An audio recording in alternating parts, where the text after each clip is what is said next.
जननीं शारदां देवीं रामकृष्णं जगद्गुरुं पादपद्मे तयो श्रित्वा प्रणमामि मुहुर्मुहुः। श्री प्रभु श्री माँ और श्री स्वामीजीर श्रीचरणे साष्टांग प्रणाम निवेदन करी। मंचे उपविष्ट पूज्यपाद श्रीमद स्वामी दिव्यानंदजी महाराज, आमादेर सहसंघाध्यक्ष महाराज, पूजनीय स्वामी सर्वलोकानंदजी महाराज, तादेरके सश्रद्ध प्रणाम निवेदन करी। मंचे उपविष्ट स्वामी शास्त्रज्ञानंदजी, ताके आमार श्रद्धा नमस्कार जानाई। और श्रद्धा नमस्कार जानाई डॉक्टर गौर दास ताके एवं उपस्थित सकल भक्तबृंद के श्रद्धा एवं नमस्कार जानाई। दुई रकम भावे आमरा आध्यात्मिक चिंता करते पारी, एटा मने हय साधारण भावे। एकटा हच्छे लीला चिंतन करे, घटना कतगुलो। आमादेर द्वितीय प्रसेसटा होते पारे तत्व चिंतन। एकटी तत्वके सामने उपस्थापित करे तार उपरे नाना प्रकार विश्लेषणात्मक चिंता करा जेते पारे। तो एखाने जे विषय देवा आछे सबार मा शारदा, एखाने आमार मूल उपजीव्य हच्छे मायेर जीवनेर बेश किछु घटना, तार कथा, सेइगुली आपनादेर सामने एकेर पर एक उपस्थापित करा एवं किभाबे मा निजेई सेई कथाटी आमादेर सामने बोलेछेन। तिनिई सबार मा, तिनिई जगतेर मा, तिनि विश्वमात्री, सेई भावटी एखाने उपस्थापित करा। এটা ভাবতে ভাবতে আমার মনে আরেকটা চিন্তা আসছিল যে আমরা তো যেখানে বসে আছি সেখানেই শ্রী শ্রী প্রভুর সেবা করার জন্য উপরে শ্রী প্রভু থাকতেন আর নিচে ওই ছোট্ট কুটরিতে শ্রী শ্রী মা থাকতেন। তো এরকম একটা ভাব আমাদের সামনে রাখা যায় কি না যে তার সম্বন্ধে কথা হচ্ছে, তো হতে যাচ্ছে, তা তিনি ওই ঘরটিতে বসে খুব উদ্গ্রীব হয়ে আছেন যে আমার ছেলেরা আমার সম্বন্ধে কীরকম চিন্তা করছেন একটু শুনি। তো মা ওখানে বসে আছেন, এরকম একটা সামনে রেখে আমরা চিন্তা করতে পারি কি না। এই যে মায়ের কথা হচ্ছে বা এই ভক্ত সম্মেলন হচ্ছে, এ তো আমাদের সেই যে 1 জানুয়ারির যে অনুষ্ঠান কল্পতরু দিবসের অনুষ্ঠানেরই একটা অংশ। আজকে আমাদের সারাদিন বলতে গেলে এই চিন্তার মধ্যে যাবে, একটির পর একটি সেই ভগবত চিন্তা আলোচনা তার মধ্যে কাটছে এবং সেইভাবেই কাটা উচিত। আমাদের পূজ্যপাদ দিব্যানন্দজি মহারাজ আপনাদের খুব পরিষ্কার করে বলে দিয়েছেন। তাছাড়া যে কথামৃত থেকে যে পাঠ হলো তাতেও খুব পরিষ্কার করে ঠাকুরের কথাগুলো রয়েছে। এখন শ্রী শ্রী মায়ের কথা। মায়ের যে সবার মা শারদা বলা হচ্ছে, তার এই যে মাতৃত্ব, এ জাতি ধর্ম সব বাধা লঙ্ঘন করে গেছে এবং দেশ কালকে অতিক্রম করে গেছে। সকলেই তার সন্তান, সকলেরই তিনি মা, সবাই তার ছেলে মেয়ে। ধনী দরিদ্র, পণ্ডিত মূর্খ, জ্যেষ্ঠ কনিষ্ঠ, সন্ন্যাসী গৃহস্থ, সজ্জন দুর্জন, এই বিভেদ তার মধ্যে ছিল না। যে একবার মা বলে ডেকেছে তিনি তারই মা হয়ে গেছেন। আর এই মায়ের ভালোবাসার কথা আমরা বহু এখন বই বেরিয়ে গেছে, যার পাতায় পাতায় আমরা খুঁজে পাব। তার মধ্যে থেকেই কয়েকটি আপনাদের সামনে উপস্থাপিত করব। মা নিজে বলছেন, তার নিজের মুখে শ্রী শ্রী মাকে প্রশ্ন করা হয়েছিল যে আপনাকে রেখে ঠাকুর আগেই চলে গেলেন কেন? খুব ধীরে উত্তর দিচ্ছেন, মাতৃভাব জগতে বিকাশের জন্য এবার আমাকে রেখে গেছেন। মা বললেন। অরূপানন্দজি শ্রী শ্রী মাকে বলছেন,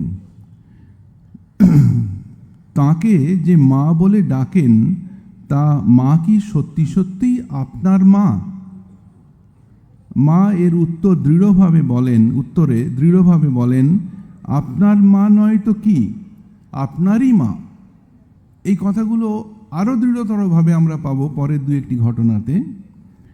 একবার মাস্টারমশাই মহেন্দ্রনাথ গুপ্ত, আমাদের কথামৃতকার, জয়রামবাটিতে এসে ভাবছেন যে এই পুণ্যক্ষেত্রে তিনি খুব জপ ধ্যান করে সাধন ভজন করবেন, জপ ধ্যানের মাধ্যমে তাতে তিনি আরও এগিয়ে যেতে পারবেন, ভালো ফল লাভ করবেন। তো একদিন খুব জপ ধ্যান করেছেন। তারপর মাকে প্রণাম করতে এলেন। মা বলছেন, কোট, মায়ের কাছে এসেছো, এখন এত ধ্যান জপের কি দরকার? আমিই তো তোমাদের জন্য সব করছি, এখন খাও দাও, নিশ্চিন্ত মনে আনন্দ করো। তাই আমার জয়রামবাটি গেলে এই কথাটি বারবার মনে পড়ে যে মা মাস্টারমশাইকে এই কথাটি বলেছিলেন যে মায়ের ওখানে গিয়ে খুব জপ ধ্যান করার দরকার নেই। কিন্তু যেটি মনে রাখতে হবে, এর ব্যাখ্যা স্বরূপ ওই বিশ্বাসটি থাকতে হবে যে আমার দরকার নেই, মা আমার সব ভার নিয়েছেন, তিনি আমাকে দেখছেন, কাজে তার মাধ্যমেই যে স্মরণ মনন হয়ে যাবে সেটিই জপ ধ্যানের কাজ হবে। আর কখনো কোনো সেবক বা সন্তানের মন সংশয়াক্রান্ত হলে মা গম্ভীরভাবে আত্মপ্রকাশ করতেন। একদিন একজন সেবক উদ্বোধনে মায়ের ঘরে ঝাড়ু দিতে দিতে ভাবছেন, এ কার সেবা করছি, কেন করছি? ইনি রামকৃষ্ণ পরমহংসদেবের বিধবা স্ত্রী বই, আর কিছু তো নন। ঠিক এই কথাটি লেখা আছে স্মৃতিকথার মধ্যে। তিনি তো কাউকে বলেননি, মনে মনে ভাবছেন। এরপরে লেখা আছে, হঠাৎ ছুটে এসে মা তার হাত ধরে মুখের দিকে তাকিয়ে নিজের হৃদয় স্পর্শ করে বলছেন, কোট, আমি মা, জগতের মা, সকলের মা, বুঝবি বুঝবি কালে বুঝবি, আনকোট। এই কথাটি মা উদ্বোধনে বলছেন এক সেবককে। স্বামী জ্ঞানানন্দজি মন্ত্র দীক্ষা নেবার পরে তাকে শ্রী শ্রী ঠাকুরের পটটি দেখিয়ে, ছবি দেখিয়ে মা বলছেন, তুমি ওকে প্রণাম করো, উনি বিশ্বগুরু, উনি জগৎগুরু। স্বামী জ্ঞানানন্দজি তর্ক করছেন, গুরু, উনি কেন গুরু হবেন? আপনি তো মন্ত্র দিলেন, আপনিই আমার গুরু। কথায় বাধা দিয়ে সঙ্গে সঙ্গে বললেন, আমি কারো নই, আমি সকলের মা, উনিই একমাত্র গুরু। স্বামী জ্ঞানানন্দজি তখন বলছেন, আপনি কেন আমার মা হবেন? আমার মা তো আমার বাড়িতে আছেন, এখনো জীবিত। মা বলছেন, আমি সেই মা, বলে বললেন, তুমি ভালো করে তাকাও আমার দিকে, দেখো আমি তোমার সেই মা কিনা। জ্ঞানানন্দজি অপার বিস্ময়ে দেখলাম, এটা কোটেশনে বলছি, অপার বিস্ময়ে দেখলাম সাক্ষাৎ আমার সেই গর্ভধারিণী আমার সম্মুখে বসে রয়েছেন। আমার সমস্ত শরীর স্থির হয়ে গেল, মা মা বলে লুটিয়ে পড়লাম ওই চরণে, চিরদিনের মতো আত্মসমর্পণ করলাম ওই শ্রীচরণে। আর এ জ্ঞান তিনিই দিলেন যে উনি শুধু আমার মন্ত্রদাত্রী গুরু নন, উনি আমার মা, সকলের মা, উনি বিশ্বজননী, উনি জগৎজননী। সেই একই সেবক এই কথা শোনার কিছুদিন পরে মাকে আবার প্রশ্ন করেন জ্ঞানানন্দজি, তুমি না হয় আমাদের মা, কিন্তু সকলের মা কি করে? তুমি কি এইসব পশু পাখি কীট পতঙ্গ এদেরও মা? এবারে মা স্থির কণ্ঠে উত্তর দিলেন, ওদের মায়ের ভিতর দিয়ে আমি ওদেরও মা। এ জন্মে ওরা এইভাবেই আমার স্নেহ যত্ন পেয়েছে। উদাহরণ দিলে দেখা যায়, বাড়িতে একটি বিড়াল মায়ের দুই পায়ের মধ্যে নিশ্চিন্তে মাথা গুঁজে রয়েছে, সে খুব বদমাইশি করে। মা লাঠি উঁচিয়ে তাকে মারতে যাচ্ছেন, কিন্তু সে এমনভাবে শরণাগত হলো যে মা বলছেন, কি করে মারি বলো দেখি, যেভাবে ও আশ্রয় নিয়েছে ঠিক এইভাবেই আমাদের আশ্রয় নিতে হবে শ্রী শ্রী মায়ের শ্রীচরণে। জয়রামবাটিতে একটি টিয়া পাখি মা বলতে শিখেছিল। বিশেষ করে মা পূজায় বসলে সে ডাকত, মা, ও মা। মা বলতেন, কি জ্বালা, একটু ধীরে সুস্থে পুজোও করতে দিবি না? আবার পুজো সেরে উঠে সবার আগে সেই টিয়া পাখিটিকে প্রসাদ খাওয়াতেন, তবে সে শান্ত হতো। এবার একটি অন্য স্টেটের কথা, যার ভাষা মা জানেন না। দক্ষিণ ভারত থেকে একটি ছেলে এসেছে জয়রামবাটিতে দীক্ষার জন্য। সে ইংরেজিতে তার বক্তব্য বলছে, আর একজন সেটি দোভাষীর কাজ করে বাংলা করে দিচ্ছেন মাকে। একটু পরে মা বলছেন, সেই যে দোভাষীর কাজ করছিলেন, ওকে ওর মাতৃভাষায় যা বলবার বলতে দাও। সে তাই বলতে লাগলো। মাও বাংলায় তার বক্তব্য বলে গেলেন। দুজনে দুজনের ভাষা এবং ভাব সব বুঝে নিলেন। এক আত্মীয় যুবকের চরিত্রে দোষ হওয়ায় শ্রী ঠাকুরের এক প্রাচীন গৃহী ভক্ত শ্রীমার কাছে আবেদন করে পাঠান, যাতে শ্রীমা তাকে নিজের কাছে আসতে না দেন। যুবকটি শ্রীমার আশ্রিত দীক্ষিত সন্তান। এই আবেদন শুনে মা বলছেন, কোট, আমার কাছে আসবে না তো কার কাছে যাবে? আমি কি খালি ভালোরই মা, মন্দের নই? এই একটি উদাহরণ। পরে আরেকটি উদাহরণ পাচ্ছি, একই রকম ঘটনা। এক দুশ্চরিত্রা নারী শ্রীমার নিকট ঘন ঘন আসতেন দেখে অন্যান্য স্ত্রী ও পুরুষ ভক্তেরা অসন্তুষ্ট হতেন। একদিন শ্রী ঠাকুরের এক প্রাচীন ভক্তের স্ত্রী শ্রীমার কাছে এ বিষয়ে অভিযোগ করে বলেন, কিন্তু শ্রীমায়ের ওই একই রকম উত্তর আমরা দেখতে পাই। তিনি বলেন, আমি কি খালি ভালোটির মা, খারাপের নই? এই কথা কাউকে ফেলছেন না, সবাইকে আপন করে নিচ্ছেন, সে যে যে অবস্থাতেই থাকুক না কেন। তারপরে এই মুসলমান ভক্ত, সে মায়ের বাড়িতে কাজ করে, রোয়াকে খেতে বসেছে। নলিনী দিদি সেই ছুঁড়ে ছুঁড়ে পরিবেশন করছেন তাকে। মা কি একটা কাজে একটু ব্যস্ত ছিলেন, যেই নজরে পড়েছে যে এইরকম করে তাকে খেতে দিচ্ছে নলিনী, বলছেন, ও কি রে, অমন করে পরিবেশন করলে কেউ খেতে পারে নাকি? বলে নলিনী দিদির হাত থেকে থালা কেড়ে নিলেন। কাছে বসে, বাবা খাও বলে পরিপাটি করে সেই মজুরকে খাওয়ালেন। এরপর এঁটো পরিষ্কার করে মা গোবর জল ছড়া দিচ্ছেন। এই সময় নলিনী দিদি বলছেন, পিসিমা, তোমার জাত যাবে গো। মা বললেন, ছেলের এঁটো পরিষ্কার করলে জাত যায় নাকি? কি গভীর অনুভূতি থেকে এই কথাগুলো বেরোলো মায়ের মুখ থেকে। ছেলের এঁটো পরিষ্কার করলে জাত যায় নাকি? তারপরে বলছেন, শরৎ আমার যেমন ছেলে, আমজাদও তাই, কোনো পার্থক্য নেই। দীক্ষার পর একটি মেয়ে জিজ্ঞাসা করছে, কি সাধন ভজন করব মা? মা শান্ত গম্ভীর স্বরে বললেন, জন্ম জন্ম তপস্যা করেই তো আজ আমার কাছে এলে মা, আর কি সাধন ভজন করবে? সেই বিশ্বাসের কথা যে মা আমার সব ভার নিয়েছেন, তাহলেই হলো। আর কোনো ছেলে ঠিক উল্টো ঘটনা। দীক্ষা নেবার পর মাকে বলছেন, মা, তোমার কাছে আশ্রয় পেয়েছি, আর কি জপ তপ করব?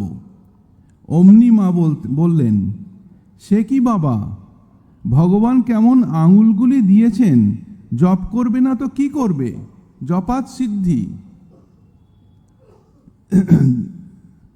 দীক্ষা দেবার পর একটি ছেলেকে নিয়ে মা খেতে বসেছেন। খাওয়ার পর ছেলেটি উচ্ছিষ্ট বাসন উঠিয়ে নিয়ে যাচ্ছেন। মা বাঁ হাত দিয়ে তার হাত চেপে ধরে বললেন, থাক, ও আমিই নেব। ছেলেটি বললে, তা কি হয়, আপনি নিলে আমার অকল্যাণ হবে। মা বলছেন, সে কি বাছা, আমি মা, আমার কাছ থেকে কখনো অকল্যাণ হয় না। মা এঁটো পরিষ্কার করবে না তো কে করবে? মা ছেলের কত করে। এই ধরনের ঘটনা নিত্য ঘটত মায়ের বাড়িতে। সারাদিন কাজের পর রাত্রে শুয়ে শুয়ে মা জপ করছেন। কেন এই রকম রাত্রে শুয়ে জপ করছেন জিজ্ঞেস করলে মা উত্তর দিচ্ছেন, কত জায়গায় আমার কত ছেলে মেয়ে, তারা আজ ঠিকমতো জপ করে উঠতে পেরেছে কি না কে জানে, তাই তাদের জন্য করছি। এই চিন্তা আজও হয়ে চলেছে, এই আমাদের বিশ্বাস। মা বলতেন, আমি সতেরো মা, অসতেরো মা, সতীরও মা, অসতীরও মা। বলতেন, ভাঙতে সবাই পারে, গড়তে পারে কজনে, নিন্দা ঠাট্টা করতে পারে সবাই, কিন্তু কি করে তাকে ভালো করতে হবে তা বলতে পারে কজনে। সেটা আমাদের এই ঠিক ঠিক মাই পারতেন।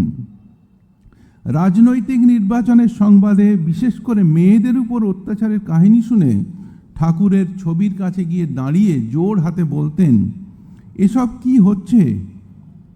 আবার কেউ যদি ইংরেজের প্রতি ঘৃণা প্রদর্শন করত, তা মা বলতেন, না গো, ওরাও আমার ছেলে। কিভাবে বিস্তারিত ছিল তাঁর এই ভালোবাসা সন্তানদের প্রতি দেখুন।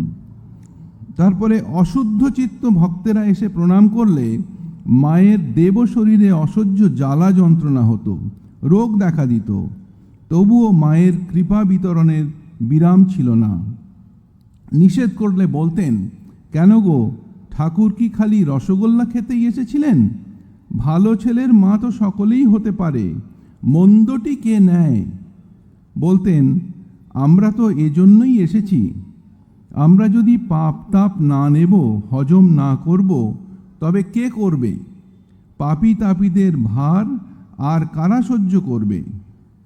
আর দিন দুঃখীর মা, দেখুন কীরকম কম্প্যাশন একটা। একদিন ঘাটাল থেকে একদল লোক পদব্রজে এসেছে উদ্বোধনে মাতৃদর্শনে। অতি দিনহীন বেশ, অমার্জিত রুক্ষ কেশ, দেখে মনে হয় একেবারেই নিঃসম্বল। মায়ের কথা লোকমুখে শুনে বড় আশা করে তারা এসেছে মায়ের দর্শন করতে, কিন্তু এসে দেখে যে মায়ের বাড়ির দরজা বন্ধ। দুপুর হয়ে গিয়েছিল, কাজেই দরজা বন্ধ হয়ে গেছে। এদিকে মা ঠিক সে সময়ই কি প্রয়োজনে একটা ওই দোতলার বারান্দায় উদ্বোধনে এসে দেখেন সামনের খোলা মাঠে বহু লোক তাঁরই দিকে চেয়ে বসে আছে। মাকে দেখে তারা বলে উঠল, আজ্ঞে মা, আমরা বহু দূর দেশ থেকে এসেছি, জগজ্জননীর দর্শন কি মিলবে? মা সেবককে বললেন, ওদের নিয়ে এসো। আহা, ওরা কত দূর থেকে এসে বসে আছে। সেবকটি সংকুচিত চিত্তে বললেন, মা, ওরা যে এক পঙ্গপাল আর ভারী নোংরা, আপনি ভেতরে আসতে বলছেন? মা খুব ব্যথিত হলেন এই সেবকের কথা শুনে। বললেন, কোট, পৃথিবীর সবাইকে আমি দেখা দিচ্ছি, আর কত কষ্ট করে ওরা এসেছে, ওদের দেখা দেব না? নিয়ে এসো ওদের। বাইরে নোংরা হলে কি হবে বাবা, ওদের ভেতরটা পরিষ্কার। মাতৃদৃষ্টি, মা খুব পরিষ্কার দেখতে পাচ্ছেন, বাইরে নোংরা কিন্তু ভিতরটা খুব পরিষ্কার। তারপরে লোকগুলি ভিতরে এলো। মায়ের অনাস্বাদিত স্নেহের মাধুর্য অন্তরে অন্তরে অনুভব করে তাদের শ্রান্ত ধূলিমলিন মুখগুলি সেদিন আনন্দে উজ্জ্বল হয়ে উঠল। এরকম লেখা আছে স্মৃতিকথায়। সেদিন ঠাকুরের ভোগের জন্য একজন ভক্ত প্রচুর পান্তুয়া ও সিঙাড়া পাঠিয়েছিলেন। ঠাকুরকে নিবেদন করে মা সেই সব তাদের মধ্যে বিলিয়ে দিলেন। মায়ের স্নেহ করুণার স্পর্শ পেয়ে সেই দরিদ্র নিঃস্ব সন্তানরা মর্মে মর্মে অনুভব করল, ইনি সত্যিই দুঃখীর মা, দিন দুঃখীর মা, আমাদের করুণাময়ী জননী। 1325-1898 খ্রিস্টাব্দ এদিনটা ছিল শ্রী শ্রী মায়ের জন্মতিথির দিন। উদ্বোধন বাড়িতে অনেক ভক্তের ভিড় হয়েছে। মা ঠাকুরের পূজা শেষ করার পর ভক্তেরা একে একে তাঁর পাদপদ্মে পুষ্পাঞ্জলি দিচ্ছেন। এই দৃশ্যটি মানসচক্ষে দেখা আমাদের দেখতে হবে, সেটাই আমাদের হবে সাধনা। সকলের শেষে মা তার এক সেবক সন্তানকে ডেকে পুষ্পাঞ্জলি দিতে বলে বললেন, আজ বিশেষ দিন। তিনি ফুল নিয়ে পুষ্পাঞ্জলি দেবার পর মা তার মাথায় হাত দিয়ে আশীর্বাদ করে বলছেন, জয়রামবাটি ও কোয়ালপাড়ার সকলের হয়ে সকলের নাম করে পায়ে ফুল দাও। মঠের তারক স্বামী শিবানন্দ, ওরা আসতে পারেনি, আজ বিশেষ দিন, আমার জানা অজানা সকলের হয়ে ফুল দাও। মায়ের আদেশ মতো ঐরূপ করলে মা শ্রী শ্রী ঠাকুরের দিকে চেয়ে গলবস্ত্রে জোড় হাতে তাঁর কাছে সকলের মঙ্গল প্রার্থনা করতে লাগলেন এবং ছলছল নেত্রে বললেন, ঠাকুর, সকলের ইহকাল পরকাল দেখো, আমি সকলের মা, আমি আর কি বলবো। শরণাগত এক যুবককে অভয়দান করছেন। তার দিকে স্নেহ দৃষ্টিতে শান্ত ও মধুর স্বরে তাকিয়ে শান্ত ও মধুর স্বরে মা বলছেন, হ্যাঁ বাবা, ভয় কি? সুখ দুঃখপূর্ণ এ জগৎ, তোমাদের কোনো ভয় নেই। বিভীষিকা প্রলোভন আসুক, তাতে তোমাদের কি হবে? তোমাদের কোনো ভয় নেই বাবা। জীবনের সকল সময় সকল অবস্থায় মনে রেখো, আমার একজন মা আছেন। এটিই আমাদের মনে রাখতে হবে। আরেকটি ঘটনা, এটা উদ্বোধন বাড়িতে মা বিছানায় শুয়ে আছেন, ভক্তরা তাকে ঘিরে আছেন। তো সেইখানেই কথা হচ্ছে। তো খুব জোর দিয়ে বলছেন, এখানে দেখবেন যে বিছানায় শুয়ে আছেন এবং ভক্তদের সঙ্গে কথাবার্তা হচ্ছে শুয়ে শুয়েই। মা বলছেন, আমার উপরে রাধির অত্যাচার দেখে আমার মা অস্থির হয়ে যেত। গজর গজর করে বলতো, নিজের পেটের তো একটা হলো না, যত সব পরের ঝঞ্ঝাট নিয়ে কেমন করে যে তুই হাসি মুখে থাকিস বাবু, তা বুঝতে পারি না। মায়ের মা বলছেন, আমি আবার মাকে কত রকম করে তবে শান্ত করতাম। কথাগুলি বলে মা একটু চুপ করে থাকলেন। ওই সময় একটি ভক্ত মেয়ে হাসতে হাসতে বলল, আচ্ছা মা, আজ যদি দিদিমা থাকতেন তাহলে আরও কত অধৈর্য হতেন। আজ কত ছেলে মেয়ে মা মা বলে এসে আপনাকে এত বিরক্ত করছে। আমরাও তো আপনার পেটে হইনি, তা বলে কি আমরা আপনার ছেলে মেয়ে নই? এই একটা এমন খোঁচা দিয়েছে এই ভক্ত। তারপরে মায়ের কথা শুনুন। এ কথা শুনেই মা তো শুয়েছিলেন, মা উঠে বসলেন, তপ্ত স্বরে বললেন, কোট কি বললে? আমার পেটে হওনি? তবে কার পেটে হয়েছ? আমার ছেলে মেয়ে নও? তবে কার ছেলে মেয়ে? আমি ছাড়া মা আর কেউ আছে নাকি? সব মেয়ের ভিতরেই আমি, সব মায়ের মধ্যেই আমি রয়েছি। যে যেখান থেকেই আসুক সবাই আমার ছেলে মেয়ে, এটা সত্যি সত্যি জানবে। এই জোর দিয়ে এমফ্যাটিক্যালি মা এই কথা বললেন। মা বলে ডেকে যারাই আমার কাছে আসে তারা সবাই আমার ছেলে মেয়ে। আমার মাও শেষ জীবনে বুঝেছিলেন, নরেন, রাখাল, শরৎ, সারদা, যোগেন, নিরঞ্জন, গিরিশবাবু, নিবেদিতা এদের দেখে তাদের মা ডাক শুনে কত খুশি হয়েছিলেন মা। বলতেন, আহা, আমার মনের স্বাদ মা দুর্গা এতদিনে মিটিয়েছেন আমার সারদার কত ছেলে মেয়ে। তারপরে বলছেন, এখনো সময় আসেনি মা সব কিছু বুঝে নেবার, তাই তো আমার ছেলেমেয়েরা অবুঝের মতো কথা বলে। সময় হলেই সব বুঝতে পারবে। আর ভগিনী নিবেদিতা এবং ওই মেম সাহেবদের মা কীরকম কোলে টেনে নিয়েছিলেন সে তো আপনারা জানেন। তখনকার সামাজিক ওই পরিস্থিতি সত্ত্বেও আমি এখানে একটি ঘটনা বলে শেষ করব, যে ঘটনাটি একটি ভাবদৃশ্য কিন্তু অসাধারণ একটি ঘটনা। সেই ঘটনাটি ঘটেছিল এলাহাবাদ আশ্রমে। দ্রষ্টা স্বামী বিজ্ঞানানন্দজি মহারাজ। মহারাজ লিখছেন, এই ঘটনাটি রয়েছে দেবলোকে যে বই রয়েছে অপূর্বানন্দজি তার মধ্যে। তিনি পরমেশ্বরানন্দজি মহারাজের থেকে শুনেছিলেন, শুনে এইটা লিখে রেখেছেন। বিজ্ঞানানন্দজি মহারাজ ঠিক তার আগেই বেলুড় মঠে এসেছিলেন এবং সেখান থেকে ফিরে গেছেন। আপনারা যারা স্বামী বিজ্ঞানানন্দজি মহারাজের থাকার ঘরটি স্মরণ করতে পারেন, এখনও সেই ঘরটি ধরে রাখা আছে একই রকমভাবে, তো সেইটি স্মরণ করতে পারেন। তো মহারাজ বলছেন, সেদিন বেলুড় মঠ থেকে ফিরে দুপুরে প্রসাদ পাবার পরে আমার বিছানায় শুয়ে বিশ্রাম করছি। ওনার ওই ঘরটি খুব ছোট ঘর, একদিক দিয়ে একটা ঢোকার দরজা আছে, উল্টো দিক দিয়ে বেরোনোর দরজা আছে, দুদিকে ওয়াল, আর একটা বিছানা আছে বাঁদিকে। তো মহারাজ বলছেন, আমার একটু তন্দ্রার ভাব এসেছে। এমন সময় দেখলাম, না তার আগে বলেছেন, আমার এই বিছানার একদিকের ওয়ালে ঠাকুরের একটি বড় ছবি আছে, আর এদিকের ওয়ালে একটা মায়ের বড় ছবি আছে। সেদিনে বিশ্রাম করছি দুপুরে প্রসাদ পাবার পর, আমার একটু তন্দ্রার ভাব এসেছে, ঠিক এই কথা আছে।